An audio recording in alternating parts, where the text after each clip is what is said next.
Olá! Nosso estudo agora é do livro de João, capítulo 17. Como sempre, primeiro vamos orar?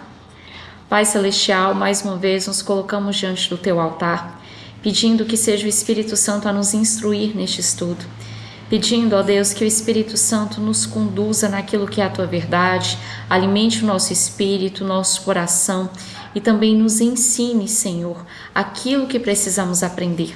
Desde já nós te agradecemos e entregamos glórias ao Teu nome, porque reconhecemos que o Senhor tem nos dado a oportunidade de te conhecer.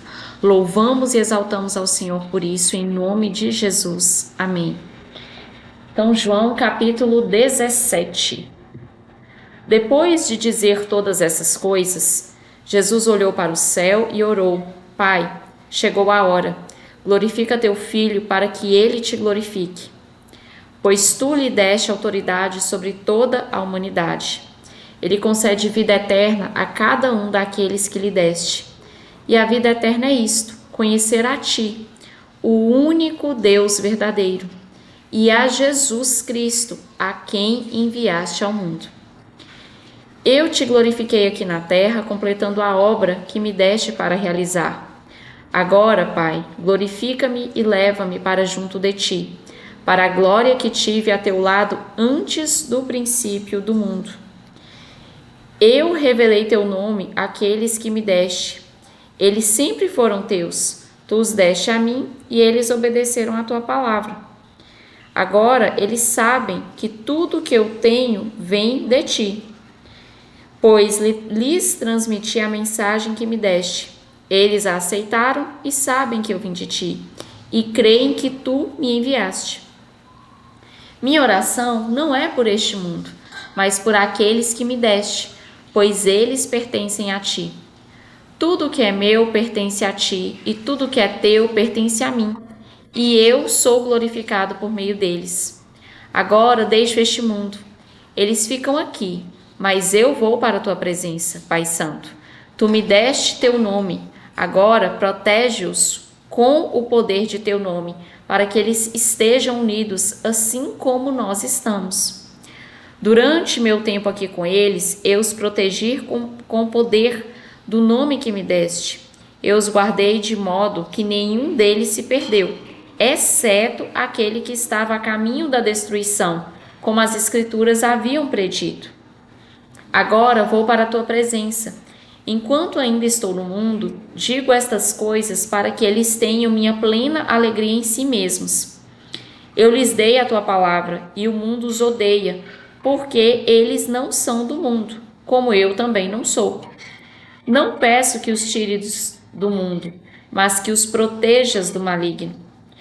Eles não são deste mundo, como eu também não sou. Consagra-os na verdade que é a tua palavra. Assim como tu me enviaste ao mundo, eu os envio ao mundo. E eu me entrego como sacrifício santo por eles, para que sejam consagrados na verdade. Não te peço apenas por estes discípulos, mas também por todos que crerão em mim por meio da mensagem deles. Minha oração é que todos eles sejam um, como nós somos um. Como tu estás em mim, Pai, e eu estou em ti. Que eles estejam em nós, para que o mundo creia que tu me enviaste. Eu dei a eles a glória que tu me deste, para que sejam um como nós somos um. Eu estou neles e tu estás em mim. Que eles experimentem a unidade perfeita, para que todo o mundo saiba que tu me enviaste e que os amas tanto quanto me amas. Pai, quero que os que me deste estejam comigo onde estou. Então eles verão toda a glória que me deste, porque me amaste antes mesmo do princípio do mundo. Pai justo, o mundo não me conhece, mas eu te conheço, e estes discípulos sabem que tu me enviaste. Eu revelei teu nome a eles e continuarei a fazê-lo. Então, teu amor por mim estará neles e eu estarei neles. Aqui, pessoal, o capítulo 17 de João é basicamente a oração de Jesus por nós. Jesus mostra no versículo 3 claramente o que é a vida eterna. A vida eterna é conhecer o único Deus verdadeiro e a Jesus Cristo a quem ele enviou ao mundo. E aí Jesus mostra que ele já veio, ele já existia antes do mundo começar. Isso está no versículo 5, quando ele diz: agora, Pai, glorifica-me, leva-me para junto de ti, para a glória que tive a teu lado antes do princípio do mundo. E no versículo 23 ele fala novamente: Pai, quero que os que me deste estejam comigo onde estou. Então eles verão toda a glória que me deste, porque me amaste antes mesmo do princípio do mundo. Entendeu? Jesus não começou a existir quando ele veio à Terra, porque ele não é um ser humano como nós. Ele é Deus, ele sempre existiu. E aí Jesus faz a oração por nós, pedindo não que nós fôssemos tirados do mundo, mas que Deus nos protegesse com o nome de Jesus, através do nome de Jesus, das obras do maligno. E Jesus faz, com essa oração, ele mostra algo bem importante, sabe? Ele fala no versículo 9: minha oração não é por este mundo, mas por aqueles que me deste, pois eles pertencem a ti. Por que eu estou deixando isso claro? Porque algumas pessoas acham que todos, né, são filhos de Deus, que todos estão no mesmo pacote de filhos de Deus. Mas se assim fosse, Deus seria um déspota, ou seja, um autoritário. Eu já disse isso em outros vídeos, mas talvez alguém vai ver especificamente só esse vídeo. E aí, se todos fossem obrigados a serem filhos de Deus, consequentemente, Deus seria autoritário e obrigaria até aquele que não quer. Tati, mas não tem ninguém que não quer Deus. Tem, gente. Assim como o diabo era um anjo lá no céu e não quis Deus, né? Não quis obedecer a Deus, também tem as pessoas que vão optar por não quererem Deus.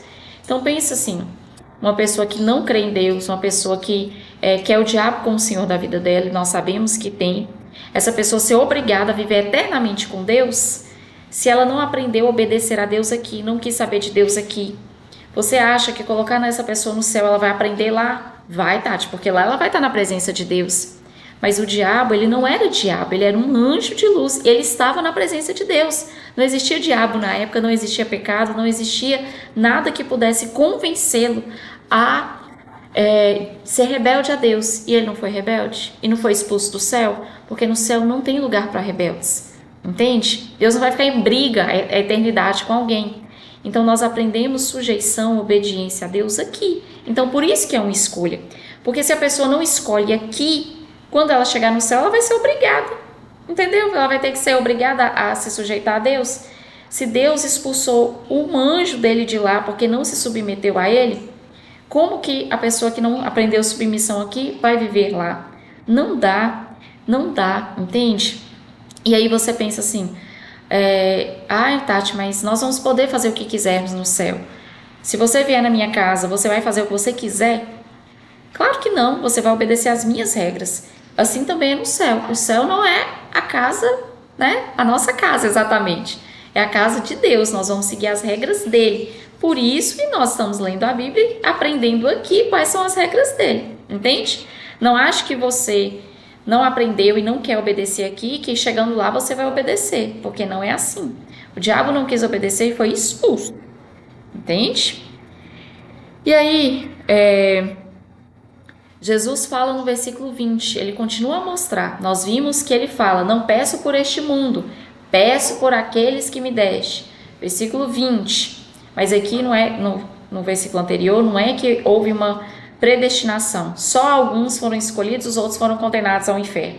E a Bíblia mostra isso, nós veremos à frente que Deus não quer que ninguém se perca, mas que todos tenham a vida eterna. Então todos têm acesso, alguns vão querer, outros não vão querer Jesus. E aí Jesus confirma o que eu acabei de falar sobre que nem todos, Jesus não estava pedindo por todos, porque nem todos queriam. Jesus diz no versículo 20, não te peço apenas por estes discípulos, ou seja, apenas pelos 11, lembra que Judas já tinha ido embora, mas também por todos que crerão em mim por meio da mensagem que os discípulos divulgariam, que é a mensagem de Jesus. E aí, aqui ele deixa claro, ele está pedindo por aqueles que crerão. Então vai ter os que não crerão. E por esses Jesus não estava pedindo, porque ele não tinha legalidade, entendeu? Jesus não invade a vida de ninguém. Jesus entra se nós permitirmos que ele entre, entendeu? E aí Jesus diz no versículo 24, por que ele intercedeu por nós? Pai, quero que os que me deste estejam comigo onde estou, ou seja, no céu. Entende? E aí, também quero falar com vocês, ressaltar, o versículo 12 diz assim: durante meu tempo aqui com eles, eu os protegi com o poder do nome que me deste. Eu os guardei de modo que nenhum deles se perdeu, exceto aquele que estava a caminho da destruição, como as Escrituras haviam predito. E aí, onde está isso na palavra? Salmos 41, 9. Olha o que está escrito. Até o meu amigo íntimo, em que eu confiava. Lembra? Judas era tesoureiro. Que comia do meu pão. Judas comia à mesa com Jesus. E na hora que o diabo entra em Judas, Jesus dá um pão para ele. Lembra?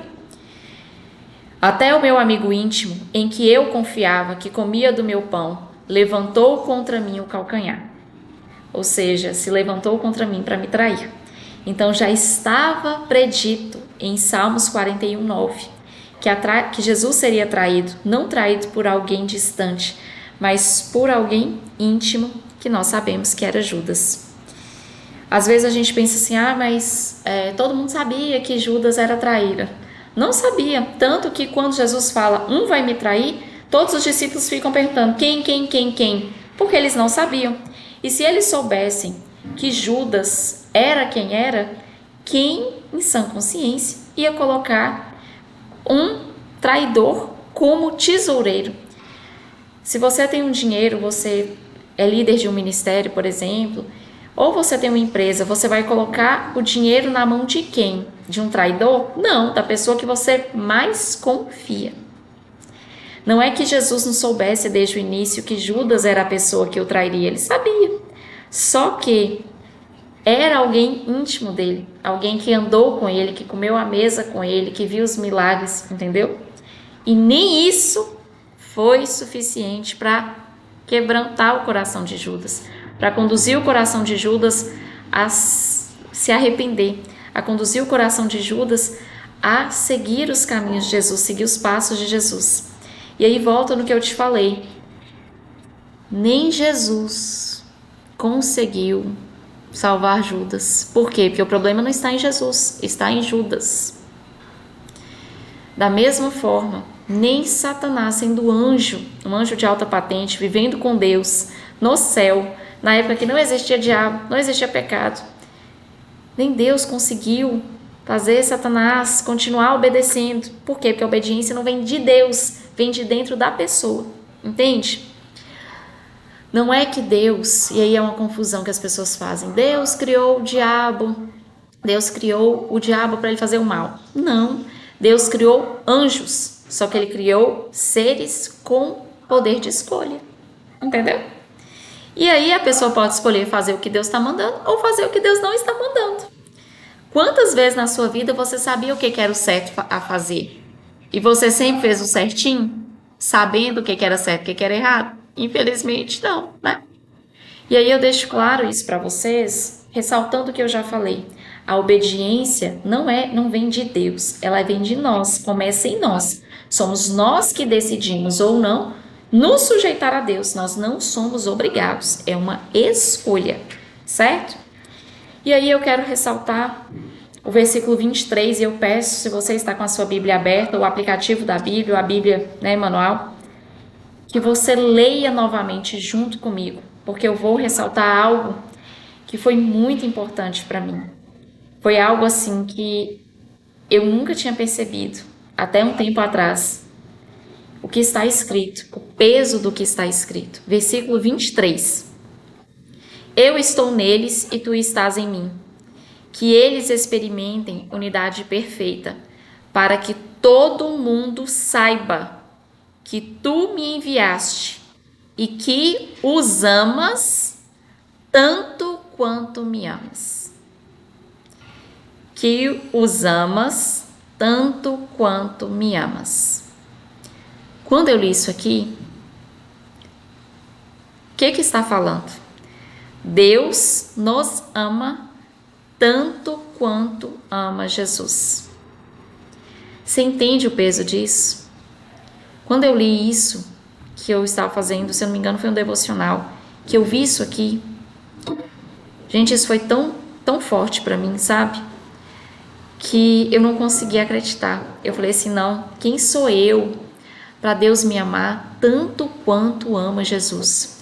Aí eu fui lá no original, nos escritos originais, se eu não me engano essa parte é no hebraico, eu tenho um aplicativo da Bíblia que tem o original, né? Se eu não me engano essa parte é no hebraico. E aí eu fui no original estudar para ver se tanto quanto é tanto quanto mesmo. E é. Na mesma proporção, na mesma medida, o mesmo tanto. E aí dentro de mim eu falei, Deus, não tem como o Senhor me amar na mesma medida que o Senhor ama Jesus, porque olha quem é Jesus, olha quem somos nós, como o Senhor vai amar da mesma forma, na mesma proporção, na mesma quantidade. E aí Deus me deu o entendimento. Se você é um bom pai, tem o seu filho legítimo, e você é um bom pai ou uma boa mãe, e você adota uma criança, você vai achar justo amar mais o seu filho legítimo do que o adotado? Não. E se você foi o adotado? Se a pessoa que te adotou foi uma pessoa justa, correta, você entende que ela vai te amar do mesmo jeito? Entendeu? Esse é o padrão correto, é o padrão justo, é filho do mesmo jeito, independente se é legítimo ou não, entende? E aí, Deus está mostrando aqui o caráter dele. Ele nos ama tanto quanto ama Jesus, porque esse é o caráter dele, um caráter justo. Assim como ele ama Jesus, ele me ama e ele te ama. Isso não é opinião minha, por isso que eu pedi para que você lesse comigo. Você é amado por Deus do mesmo tanto que ele ama Jesus. Você entende o peso disso? O tamanho desse amor? Você entende o valor que você tem para Deus? Você não é qualquer um. Você não é qualquer coisa. Você não é alguém desprezível. Você tem um valor tão grande para Deus que ele te ama exatamente da mesma forma como ele ama Jesus. E mais uma vez eu falo, isso não é minha opinião, isso está escrito, João 17, 23. Leia e releia, que você vai entender o tamanho desse amor, o tanto que Deus nos ama. Reflitam sobre isso e aí comecem a pensar, sabe? Que Deus grande é esse que nós servimos, quem somos nós para que Ele nos amasse tanto assim. Penso tanto que Ele ama Jesus, penso tanto que Ele te ama. Então não ache e não aceite quando alguém falar que você não tem valor, que você não tem importância, que você é desprezível, que você é um lixo. Você não é. Você tem um valor imenso para Deus. Um valor tão grande que Ele te ama como Ele ama Jesus. Ninguém ama alguém desprezível, algo que não tem valor. A gente só ama algo que tem valor. Então Deus está deixando manifesto que nós temos muito valor diante dos olhos dele. Certo, pessoal? Então por hoje é só. Um abraço para todos vocês e até o próximo capítulo.